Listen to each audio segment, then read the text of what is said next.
My name is Clara Whitmore. I am 34 years old. 3 months ago, the military told me my husband had died during a mission. The moment I heard those words, it felt like my entire world collapsed.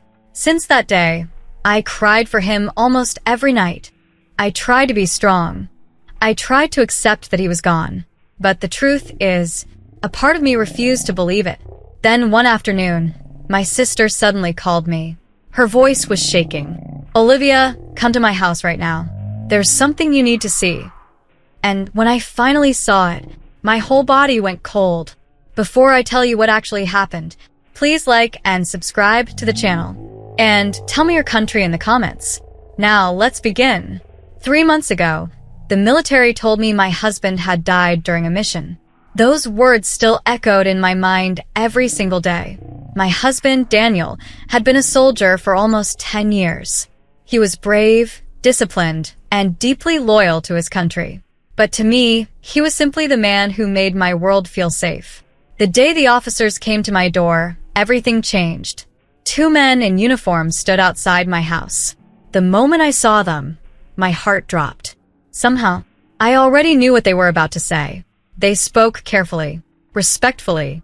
They told me Daniel had been sent on a dangerous mission overseas with a small military team. The mission had failed. There had been an explosion. And according to the report, no one survived. For a moment, I couldn't even breathe. It felt like the ground had disappeared under my feet. I remember grabbing the edge of the table just to stay standing. The officers kept talking, explaining things about honor, sacrifice, and bravery. But honestly, I barely heard anything after the words, "He didn't survive." After they left, the house felt unbearably quiet. Too quiet.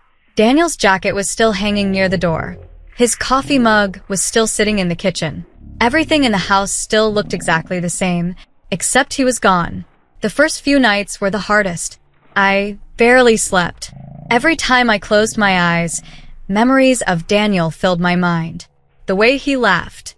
The way he used to hug me before leaving for duty. The way he always promised, "I'll come back." But this time he hadn't. At least, that's what everyone believed. Weeks passed. Friends and relatives came to comfort me. They brought food, flowers, and long conversations about how strong I needed to be. But when the house became quiet again, the loneliness returned.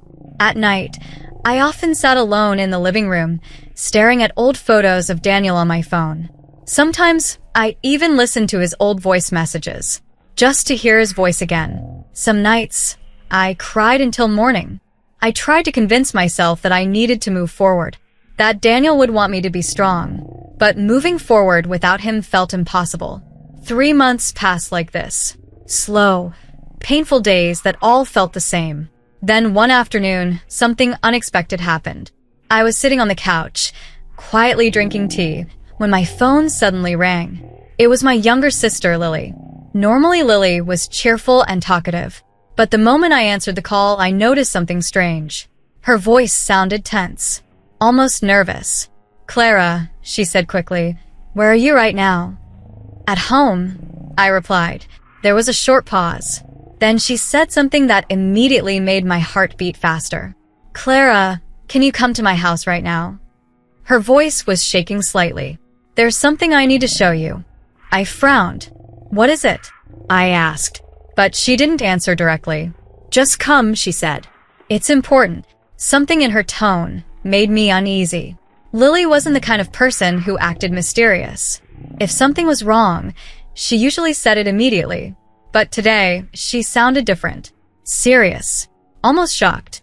My mind started racing with questions. Was something wrong with our parents? Did something happen to someone in the family? "Lily," I said again. "You're scaring me.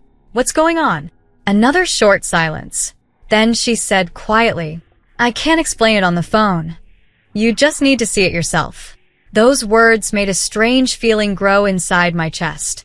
A mix of confusion and worry. "Okay," I finally said. "I'm coming." Her house was only 15 minutes away from mine, but the drive felt much longer.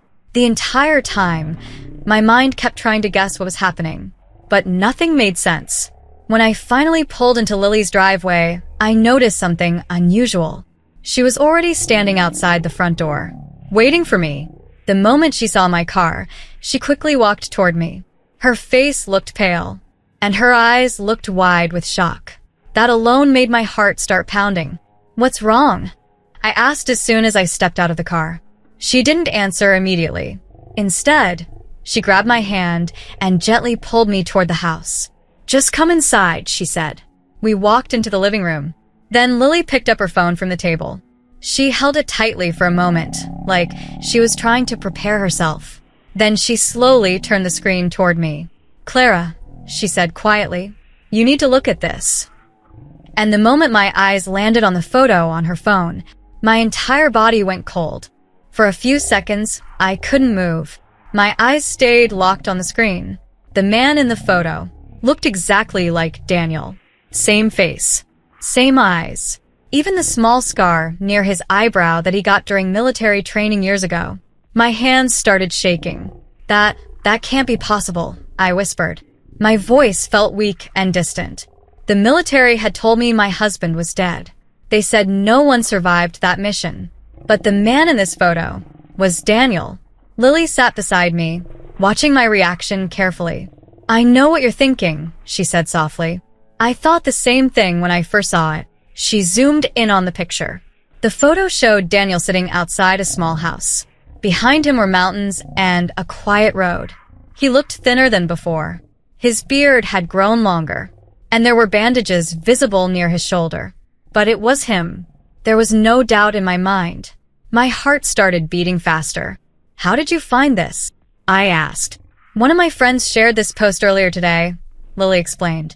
"At first I didn't notice anything, but when I looked again, the man looked familiar." She paused. Then I realized he looks exactly like Daniel. I stared at the screen again. Under the photo, there was a short message. It said the man had been found badly injured near the border after a military operation months ago. A local family had taken him in and helped him recover. My chest tightened. "So he survived," I whispered. Lily nodded slowly. "That's what it looks like." For a moment, I didn't know what to feel. Hope, shock, or fear. All of it mixed together. If Daniel was really alive, then the last 3 months of grief suddenly felt unreal. "But why didn't he contact me?"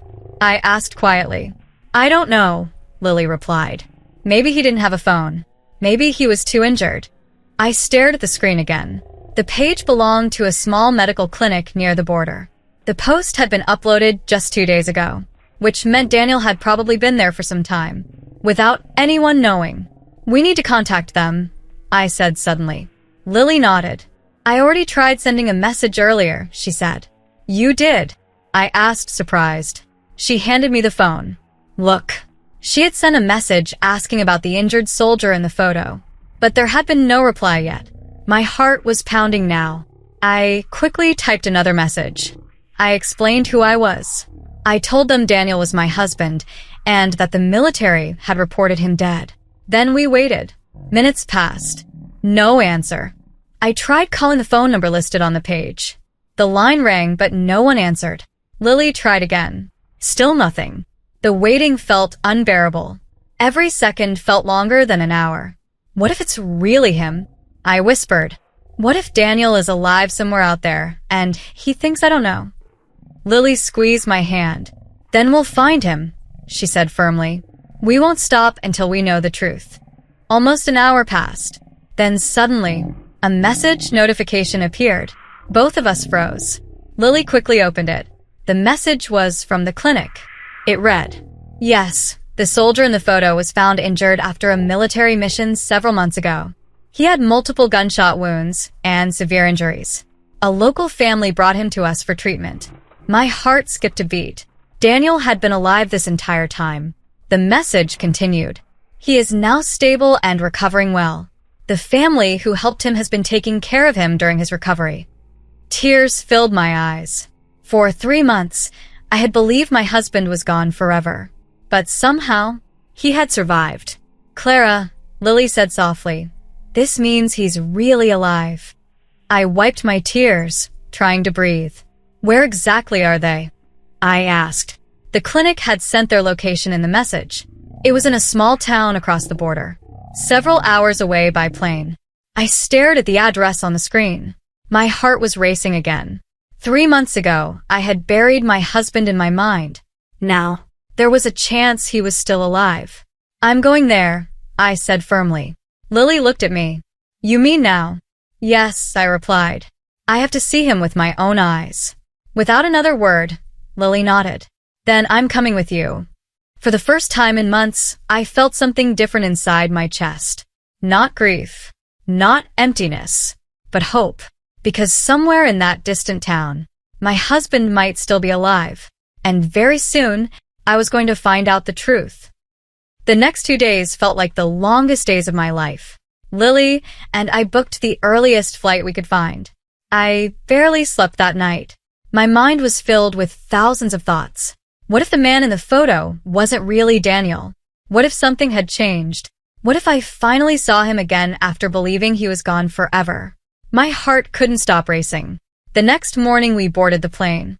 During the entire flight, I kept staring out of the window, silently praying. 3 months ago, I had accepted that my husband was gone forever. Now, there was a chance I was about to see him again. When the plane finally landed, we immediately took a car toward the small town the clinic had sent us.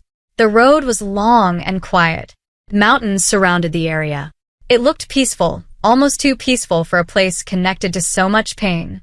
After nearly an hour, the car finally stopped in front of a small medical clinic. My hands were shaking again. This is it, Lily said softly. For a moment, I just sat there in silence. My heart was beating so fast it almost hurt. Then I slowly opened the car door. We walked toward the entrance. Inside, the clinic looked simple but clean. A nurse greeted us and asked our names. When I told her why we were there, she nodded gently. Yes, she said. We know about your message. Then she pointed toward the back of the building. He's outside.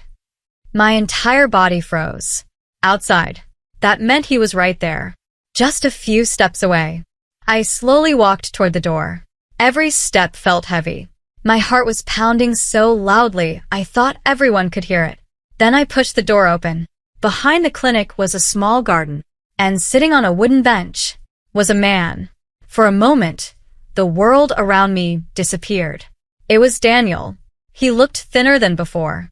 There were still faint scars near his shoulder and neck, but it was him, alive, breathing, sitting right in front of me. Tears instantly filled my eyes. Daniel, I whispered. The sound of his name coming from my lips after 3 months felt unreal. He turned his head slowly. His eyes met mine. The moment I saw his face clearly, the tears I had been holding back for months finally broke free. I ran toward him. Daniel.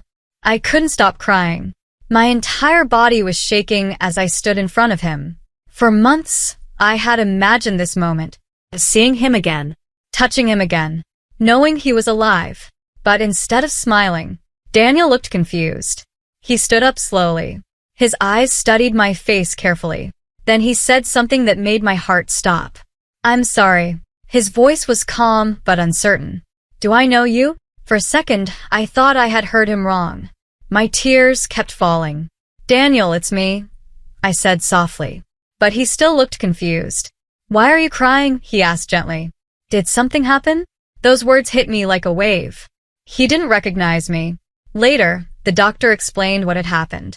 He told me that during the mission Daniel had been badly injured, and the shock from the explosion and blood loss had affected his memory. That was why he couldn't recognize many things from his past, including me. Hearing that felt like another heartbreak.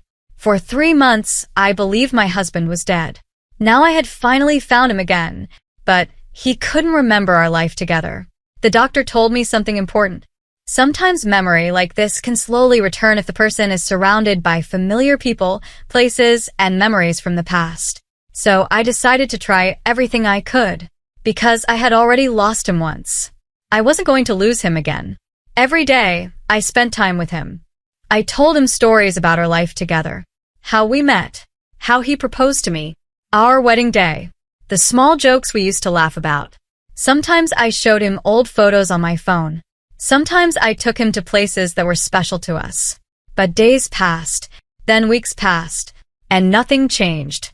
Daniel was always kind to me. He listened patiently, but his eyes still looked at me like I was a stranger. That quiet pain stayed in my heart every single day. Then one evening, about a month later, I decided to try something different.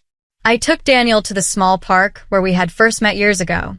It was a simple place with a few trees and a wooden bench. The same bench where we had talked for hours the first day we met. We sat there quietly. The sunset painted the sky orange and gold. For a moment, neither of us spoke. Then slowly, I began to sing. It was the song Daniel used to love. The song we always sang together during long car rides. The song he once sang to me on our anniversary. My voice was soft and trembling. The memories behind that song were too strong. Daniel sat beside me in silence.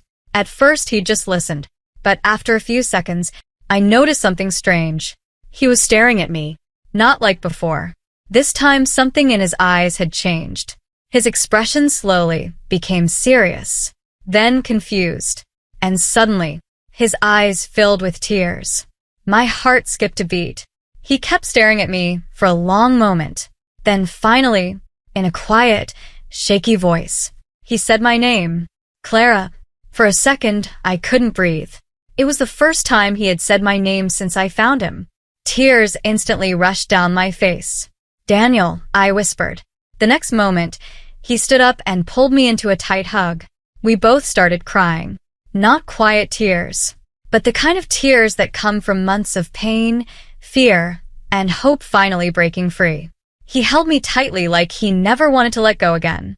And in that moment, I knew something for sure. I had almost lost my husband forever, but somehow, love had found its way back to him. And this time, we were finally together again.